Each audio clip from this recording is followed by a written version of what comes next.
Qué lindo es estar juntos en la presencia del Señor, ¿verdad? Aunque seamos poquitos, representamos parte del cuerpo de Cristo en este lugar. Y sabemos que el Señor siempre está. En su palabra dice que aunque seamos dos, Él está presente.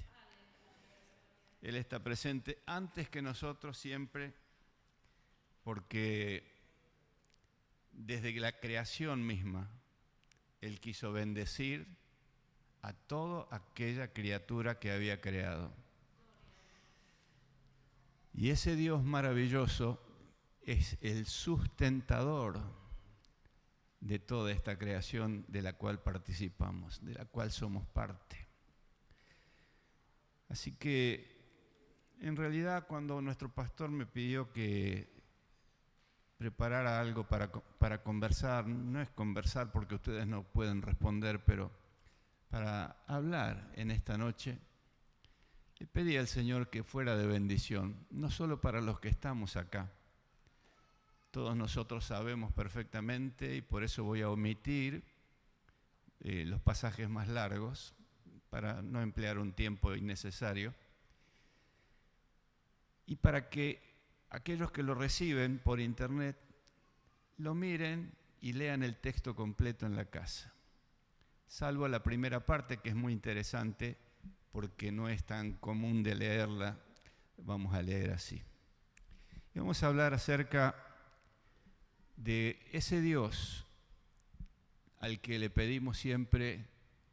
Hay un viejo chiste cristiano que dice que somos como las ovejas, ¿no? Señor, ámame, perdóname, dame. Estamos todo el tiempo como la ovejita pidiendo y pidiendo y pidiendo. Pero el Señor no solo quiere darnos y bendecirnos, sino quiere hacernos fuente de bendición en todos los lugares en donde nosotros vayamos. Y de eso se trata el mensaje que el Señor me dio a través de una cosita, de un devocional del día lunes pasado, y una persona que había tenido un problema muy grande, había fallecido su papá y había quedado muy deprimida, muy, muy mal. Y como vinieron en ayuda a ella y la asistieron varios que la amaban, ella levantó su espíritu y se hizo carne en ella esa necesidad de seguir bendiciendo a otros que estuvieran. Muchos amigos les pasó que también les fallecieron familiares y ella tenía otra actitud antes, pero a partir de ese momento comenzó a consolar, comenzó a ayudar, comenzó a dolerse con aquel que le había pasado lo mismo que ella. O sea que fue de bendición. Como siempre les gusta poner un título para la predicación, se me ocurrió el texto de Génesis 22:17. Bendiciendo te bendeciré. Perdónenme esta cosa del anteojo, porque me han operado de las cataratas del único ojo que veo y se me confunde un poco. Antes veía bárbaro, inclusive algunos me decían, ¿cómo podés ver la palabra? Está bien que la letra de esta Biblia es grande, pero ahora resulta que antes veía de cerca bárbaro y ahora no veo nada de cerca. Así que me tengo que andar poniendo y sacando el anteojo, ¿no? Ahora veo bien de lejos, pero me falta de cerca. Y le dije al doctor, Génesis capítulo 22, verso 17. Bendiciendo te bendeciré. El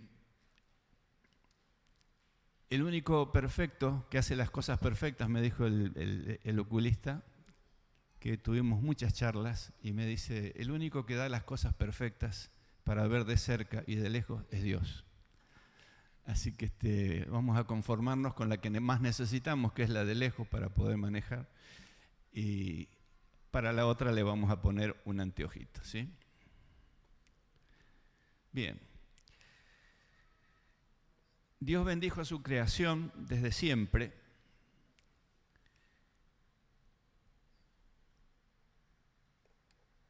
y nos hizo guardianes también de su creación. Para eso eligió a personas que lo amaran y apreciaran lo que Él nos había dado.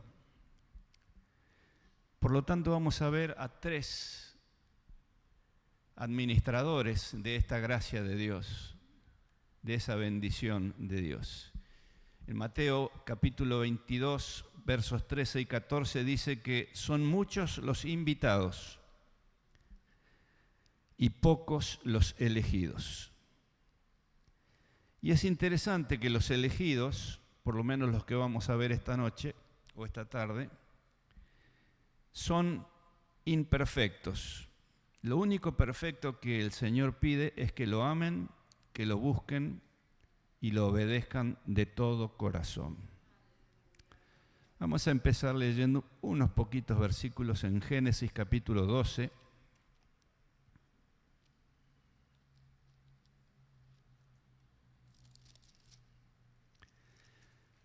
Los primeros 5 versículos dicen así. Dios le dijo a Abraham: deja a tu pueblo y a tus familiares y vete al lugar que te voy a mostrar. Con tus descendientes formaré una gran nación. Voy a bendecirte y hacerte famoso y serás de bendición para otros. Bendeciré a los que te bendigan y maldeciré a los que te maldigan. Gracias a ti bendeciré a todas las naciones del mundo. Abraham obedeció a Dios y salió de Aram y no se detuvo hasta llegar a la región de Canaán. Se llevó a su esposa Sarai, a su sobrino Lot, a los esclavos que había comprado en Aram y todo lo que tenía. En ese entonces Abraham tenía 75 años.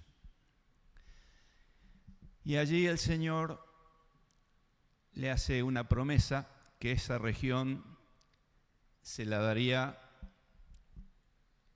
a él y a toda su descendencia. Un regalo maravilloso de Dios, por el que él tenía que trabajar también. Pero, ¿cuál es la respuesta cuando el Señor nos bendice? Primeramente, fíjense lo que hizo Abraham. Verso 7 dice: toda esta región se la daré a tus descendientes. Inmediatamente dice Dios, como Dios se le apareció allí, Abraham construyó un altar. Y si me acompañan, seguimos viendo que él llega a Egipto, ahí le pasan unas cosas que ahora vamos a charlar. Y dice en el capítulo 13, dice que se fue a vivir a Betel. Y allí también construyó un altar para adorar a Dios. Después, en el verso 18, se fue a vivir a Hebrón, a unos bosques en Manré. Y allí, ¿qué hizo? Construyó un altar para adorar a Dios. Aquel que quiere amar a Dios y ser bendecido por Dios, debe adorarlo, debe obedecerlo, debe amarlo por sobre todas las cosas como nos pide la ley, pero la ley todavía no existía en aquel entonces. Pero la ley existía en el corazón de Abraham. Él amaba a Dios por encima de todas las cosas. Miren que de Aram, que viene a estar en la zona de Arabia, tuvo que subir por el Éufrates, un río muy grande que se menciona en la creación. Subió como 800 kilómetros, paró en Siquén y bajó por el otro lado, para el río Jordán, para esquivar un gran desierto lleno de problemas y lleno de gente mala, en donde podía tener. Dios lo guió, Dios lo acompañó y le prometió que Él lo iba a acompañar, y como siempre Dios cumplió. Lo llevó 1.600 kilómetros, imagínense, no iban en avión ni en camión, una mudanza a pie de 1.600 kilómetros. No sé exactamente el tiempo que le habrá llevado, pero Dios lo acompañó y lo bendijo durante todo ese tiempo. Luego, tanta bendición a veces nos trae un poco de confusión y nos relaja, ¿no? Nos relaja tanto que hay ciertas cosas que ni las preguntamos al Señor y empezamos a actuar como si fuéramos dueños de nuestra vida, y no somos dueños de nuestra vida. Entonces, ¿qué le pasó a Abraham? Llegó a un lugar en donde había mucha hambre. Y en el único lugar que había comida era pasando el Jordán al otro lado. Y entonces se fue hasta allí. Y vamos a verlo en el capítulo 12.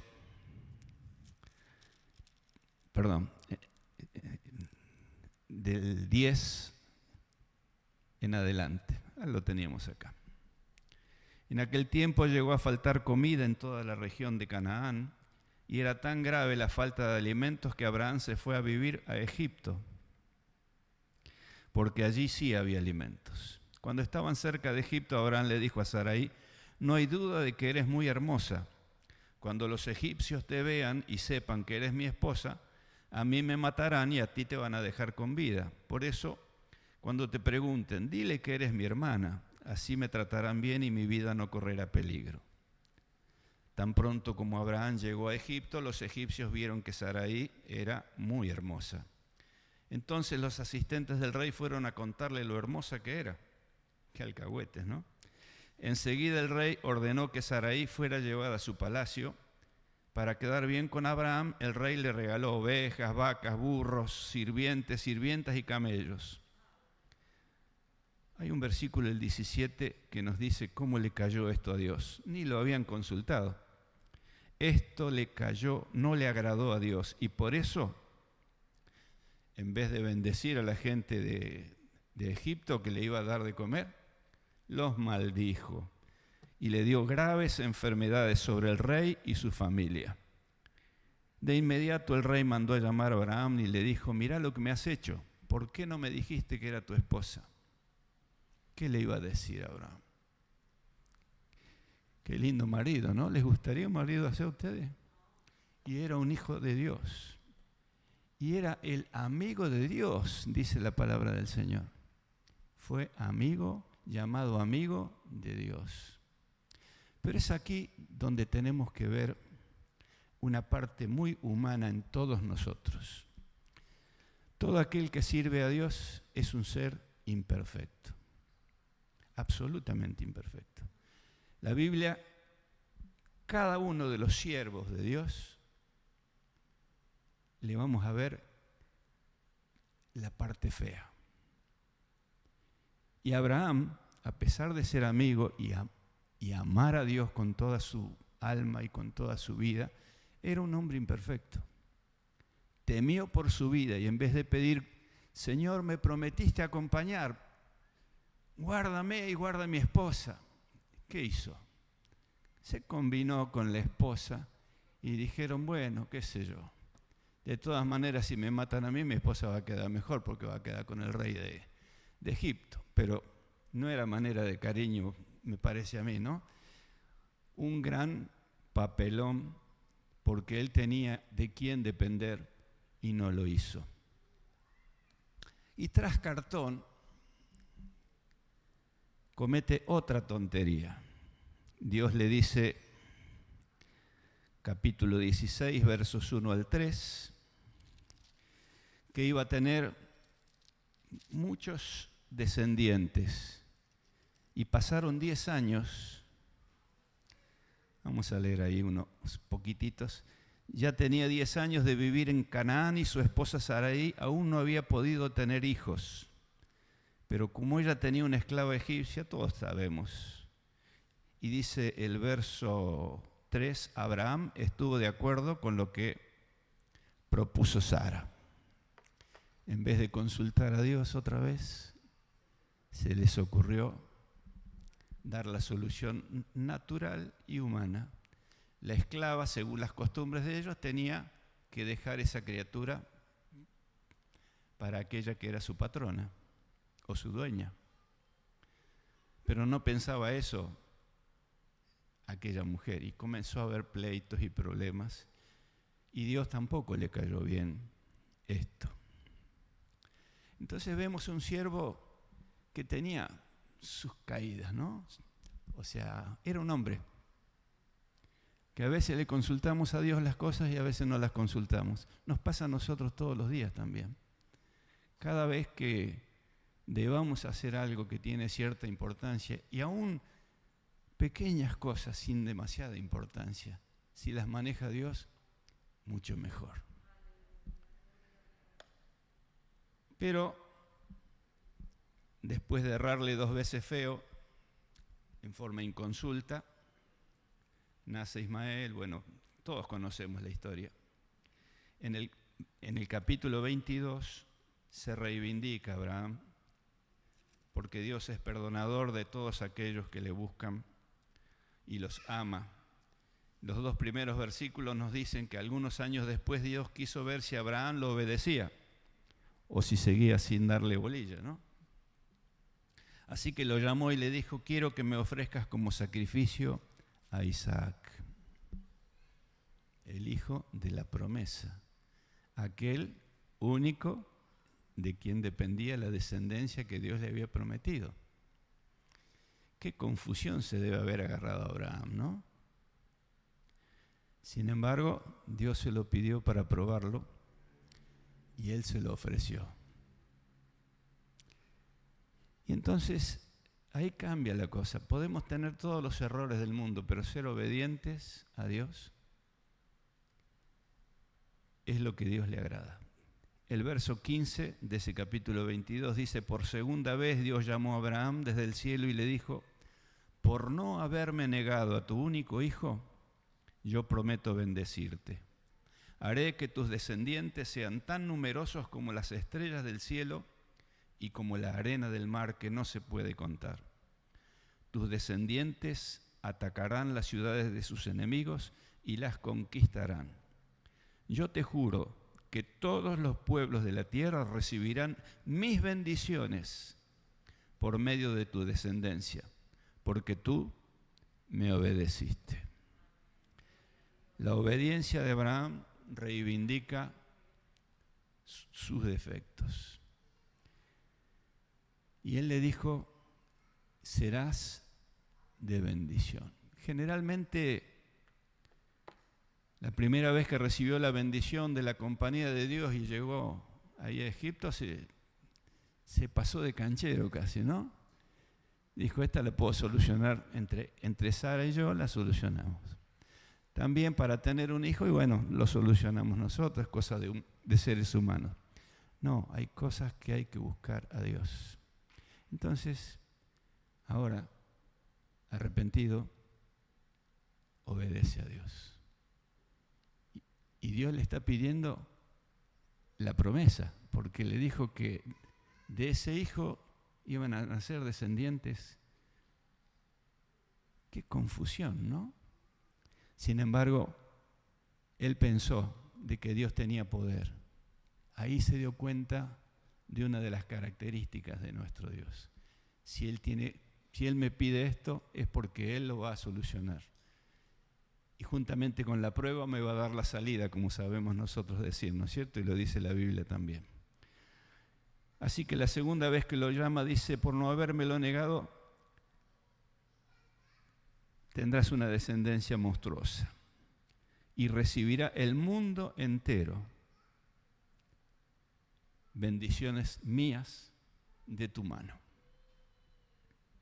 ¿Y saben ustedes que Abraham simboliza a la iglesia en algún sentido, en este sentido por lo menos?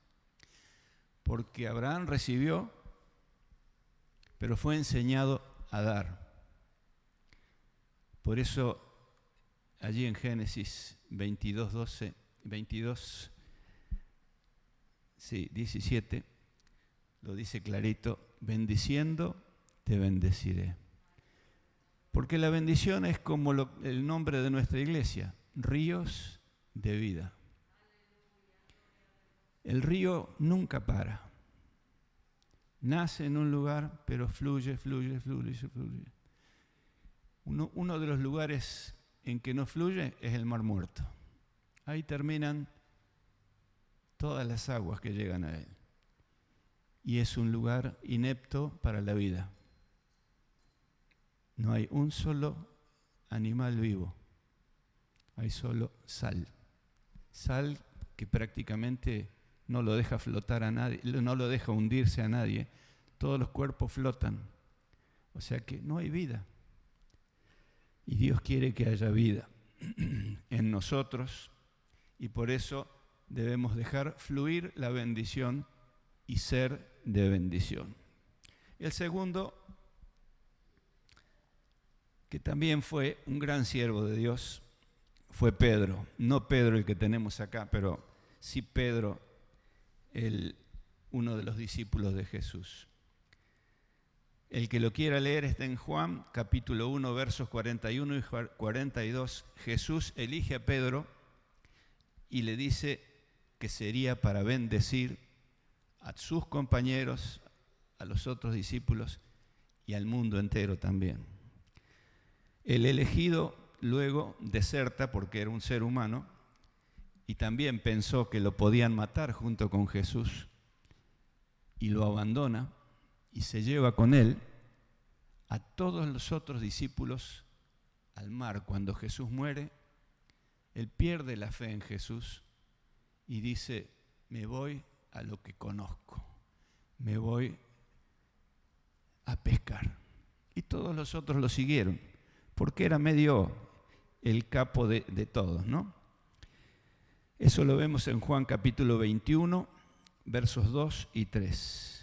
Deserta Pedro. Como buen hombre, tenía sus buenos defectos. Pero un poquito más adelante, en Juan capítulo 21, entre 15 y 17, Jesús lo confronta y le dice: Pedro, ¿me amas? Y él, agachando la cabeza, dice: sí, Señor, te amo. Apacienta mis ovejas. ¿Qué quiere decir? Bendice a mis ovejas. Por 3 veces le dijo esto, hasta que Pedro tuvo que reconocer: Señor, tú conoces todas las cosas. Tú sabes que te amo. Y sabía que finalmente, luego de haber desertado, él lo iba a seguir. Otro más,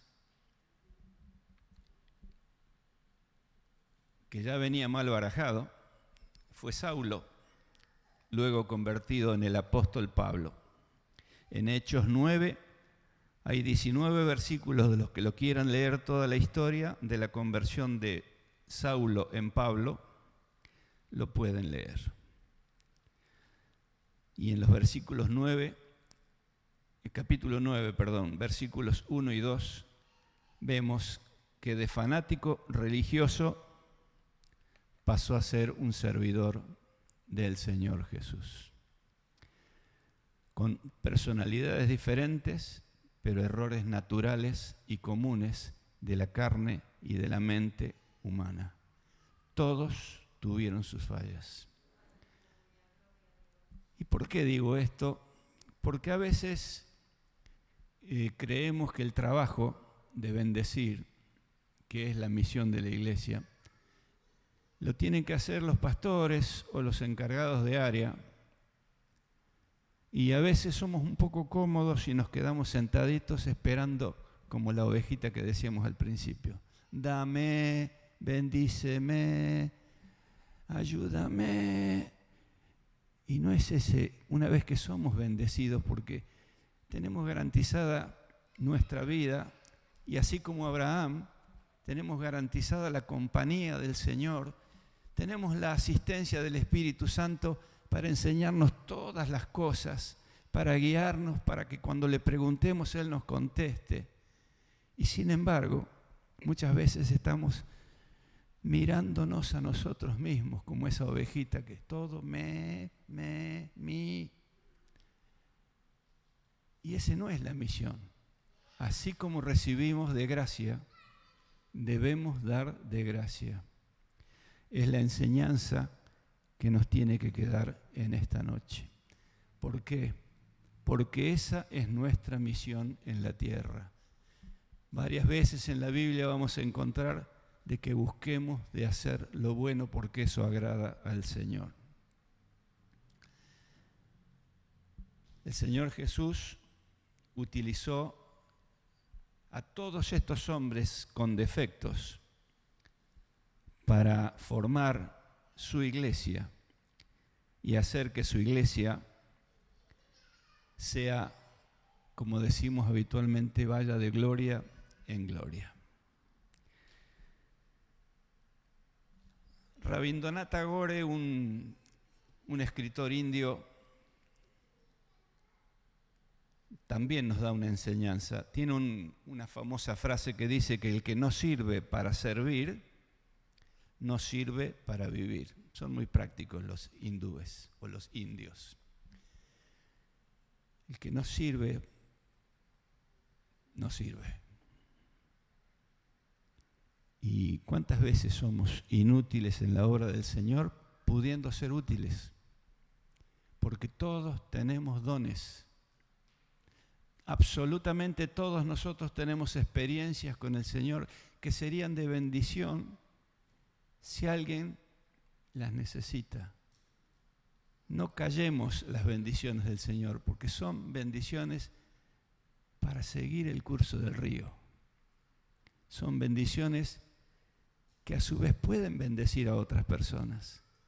Entonces seamos testigos de lo que el Señor ha hecho en nosotros y lo hace cada día. Aquel que está mal, digámosle, vamos a pedirle juntos al Señor. Aquel que está enfermo, quieren que oremos al Señor por la enfermedad. Aquel que necesita, ¿en qué te podemos ayudar? Aquel que necesita un trámite o una compañía, si podemos, hagámosla en el nombre del Señor y para la gloria de Él. Esa es la misión de la iglesia. Esa es la misión de todos aquellos que sirvieron a Dios desde la creación para acá. Porque somos portadores de la gracia y de la misericordia de Dios. Entonces no debemos ser todo para mí. En Santiago capítulo 2, versos 18 al 22, nos enseña que amar es servir a Dios y a los semejantes. Es la cruz. Amar a Dios sin amar a los semejantes es una mentira. Una mentira. Entonces tomemos conciencia del valor que llevamos adentro de nosotros, que no es nada más ni nada menos que la presencia de Dios en nosotros, que puede bendecir a otros. De las mil maneras, si yo le pregunto a cada uno, ¿en qué manera te parece que podés servir al Señor? ¿En tu trabajo? ¿O en tu barrio? ¿O en tu edificio? ¿O en tu vecindario? ¿O con tus amigos? ¿O con tus conocidos? ¿O con tu familia? Presentándonos como siervos de ese Dios, presentándoles a ese Dios que todo lo puede y que puede recibir la misma bendición que nosotros disfrutamos y tenemos. En Mateo 9, capítulo 9, versos 35 al 37, el Señor, me gustaría leerlo ese porque es especial para terminar con estos dos versículos. Mateo capítulo 9.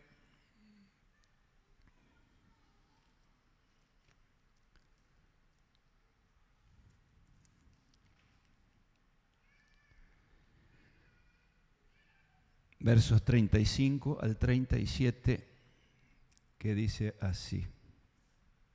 Jesús recorría todos los pueblos y las ciudades, enseñaba en las sinagogas, anunciaba las buenas noticias del reino de Dios y sanaba a la gente que sufría de dolores y de enfermedades. Al ver la gran cantidad de gente que lo seguía, Jesús sintió mucha compasión, porque vio que la gente estaba confundida y no tenía quien la defendiera.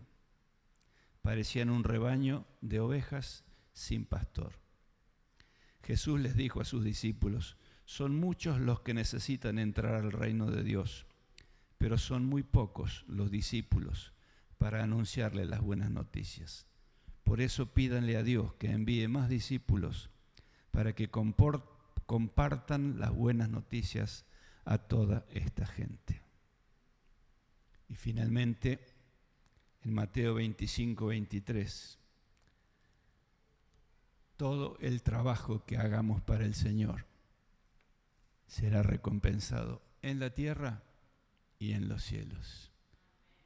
¿Se imaginan al Señor recibiéndonos con estas palabras que dice ahí?